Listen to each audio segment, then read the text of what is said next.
రిలేషన్‌షిప్స్‌లో మీరు బిహేవ్ చేసేది మీ పర్సనాలిటీ వలనా? లేకపోతే మీ అటాచ్‌మెంట్ స్టైల్ వలనా?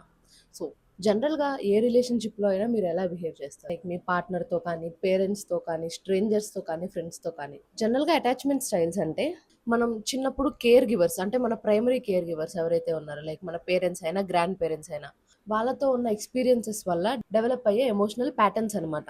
అండ్ ఇవే అడల్ట్ రిలేషన్‌షిప్స్‌లో కూడా రిపీట్ అవుతూ ఉంటాయి. సో, అటాచ్‌మెంట్ టైప్స్‌లో ఏంటంటే టోటల్‌గా 4 ఉన్నాయన్నమాట. వాటిలో ఫస్ట్‌ది వచ్చేసేసి సెక్యూర్ అటాచ్‌మెంట్. అంటే సెక్యూర్ అటాచ్‌మెంట్‌లో ఉన్న వాళ్ళకి క్లోజ్ అవ్వడానికి భయం అనేది ఉండదు. అండ్ ఒకవేళ ఎవరైనా దూరం అయినా గానీ వాళ్ళు పానిక్ అవ్వరు అంత ఈజీగా. వాళ్ళకేంటంటే ట్రస్ట్ స్టేబుల్‌గా ఉండిద్ది. అంటే చిన్నప్పటి నుంచి కేర్ గివర్స్ మంచిగా కేర్ తీసుకోవడం వల్ల ఎమోషనల్ ప్యాటర్న్ డెవలప్ అవుతుందన్నమాట. దాని తర్వాతది వచ్చేసేసి సెకండ్‌ది యాంగ్షియస్ అటాచ్‌మెంట్. యాంగ్షియస్ అటాచ్‌మెంట్‌లో ఏంటంటే చిన్న చేంజెస్ కూడా మనకి పెద్ద పెద్దగా కనిపిస్తాయి. లైక్ ఒక మెసేజ్ లేట్ అవ్వగానే ఓవర్ థింక్ చేయడము, లేకపోతే ప్రతి చిన్నదానికి రీఅష్యూరెన్స్.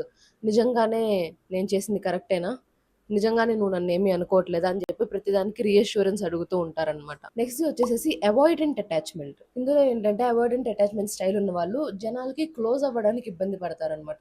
ఎప్పుడు పీపుల్‌ని అవాయిడ్ చేస్తూనే ఉంటారు. ఎమోషన్స్‌ని అవాయిడ్ చేస్తారు. డిస్టెన్స్‌ని మెయింటైన్ చేస్తారు ప్రతిసారి. ఆ తర్వాత ఫోర్త్‌ది వచ్చేసేసి ఫియర్‌ఫుల్ అవాయిడెంట్ అటాచ్‌మెంట్. ఇందులో ఏంటంటే వాళ్ళకి క్లోజ్ అవ్వాలని ఉండిద్ది. కానీ భయం కూడా ఉండిద్దనమాట. ఇందులో ఏంటంటే పుష్ అండ్ పుల్ బిహేవియర్. అంటే కొంచెం సేపు దగ్గరకొస్తారు, కొంసేపు దూరంగా వెళ్ళిపోతారు. అలాగా ఉండిద్దనమాట. అండ్ ఇంపార్టెంట్ పాయింట్ ఏంటంటే దీనిలో ఈ అటాచ్‌మెంట్ స్టైల్స్ అనేవి ఫిక్స్డ్ కాదు. ఇది ప్యాటర్న్స్ మాత్రమే. మనం ఎలా ఫీల్ అవుతున్నాము, మన అటాచ్‌మెంట్ స్టైల్ ఎలా ఉందని చెప్పి మనం అర్థం చేసుకుంటే దాన్ని చేంజ్ చేయడానికి ట్రై చేయొచ్చు. సో, ఇప్పుడు ఈ అటాచ్‌మెంట్ స్టైల్స్ అన్నీ విన్నారు కదా! ఇందులో మీది ఏ అటాచ్‌మెంట్ స్టైల్ అనుకుంటున్నారు? సెక్యూరా? అవాయిడెంటా? లేకపోతే యాంగ్షియస్సా?